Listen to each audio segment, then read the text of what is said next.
Well, hello, thank you for joining me today again on the Church History Trail, and we're continuing down here at the Boyne Valley, and where we are now is we're actually beside the River Boyne. Now, I asked to be able to record inside the battle site, but unfortunately they declined, so I have to record from the road.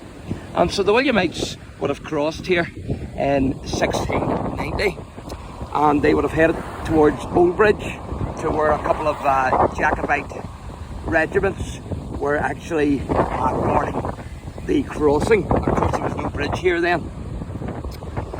And at dawn on the 1st of July, Count Schomberg led his division to the fort at Londonderry, which is down towards Slane.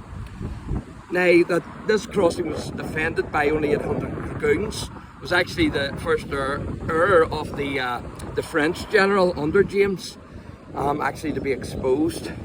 So the forcing of the river at Londonderry created the second, when the Zun ordered half of his forces moved against what he mistook for the main Williamite attack.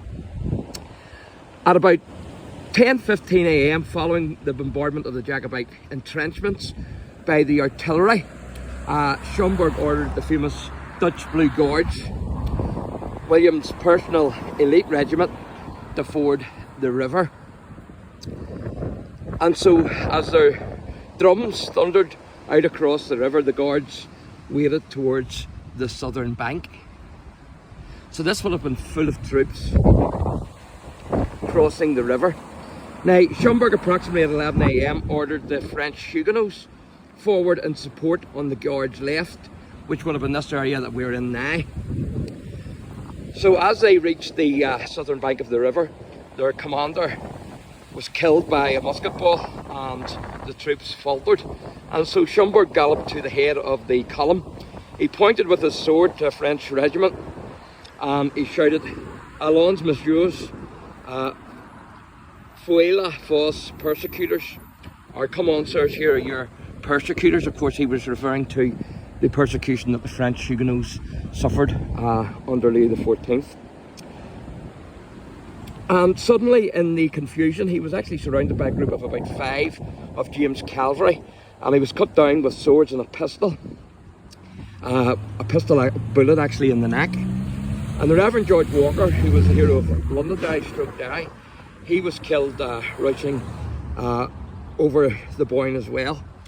He had actually joined up with one of the Huguenot regiments whenever the Ulster men had actually moved further down towards the Londonderry end of the Boyne. And so there's a bridge here now, but there wasn't a bridge, of course, back in 1690. And it's a beautiful day here. It's just a pity that they wouldn't let me film inside, but such is life. That's the way it is with some of these places. Some of them will let you work away and some of them will say no. So, but we'll do the best we can anyway. I have to watch here because it's a dangerous road. So there you can see the Boyne River. You get a good view of it here. So the Huguenots would have been crossing this bit here towards Oldbridge.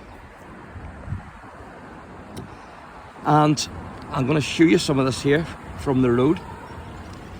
So basically you can see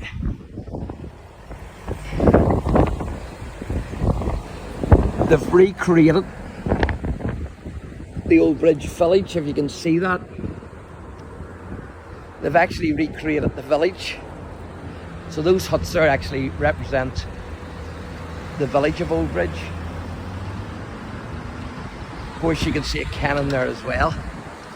So the Williamites were crossing the Boyne here, and this is a spot at Oldbridge village where the Dutch Blue Guards crossed, and then the Huguenots crossed in this vicinity as well, or close to this vicinity. And just behind this house, and this house is 1690 on it, so I assume it's from the period, but I'm not too sure, but it does have 1690 on it. But behind this house there's actually a marker, and it's got 1690 on it, and that marker is a stone, and it's actually believed that that's where the General Frederick, Duke of Schomberg, actually fell. He was killed. He was surrounded actually by the group of horsemen of the Jacobites, and he was actually taking the lead then from the he was out in front of his Huguenot regiments, and basically he was surrounded by the Jacobite horsemen. Now there's a couple of different versions as to who actually killed the Duke, but some actually some would say that it was one, this is what's recorded anyway, one Master Brian O'Toole of the Guards, discovering his former acquaintance Marshal Schomberg near the village of Oldbridge, which is just in front of us, resolved to sacrifice his life to the making him away, upon which he with a few of the guards and a few of Tyrconnell's horse made up to him, and a few of the guards, made up to him, and O'Toole with his pistol shot the Marshal dead. I'll just read that again from the caption here. It says, one Master Brian O'Toole of the Guards, discovering his former acquaintance Marshal Schomberg near the village of Oldbridge, resolved to sacrifice his life to the making him away, upon which he with a few of the guards and a few of Tyrconnell's horse made up to him, and O'Toole with his pistol shot the Marshal dead.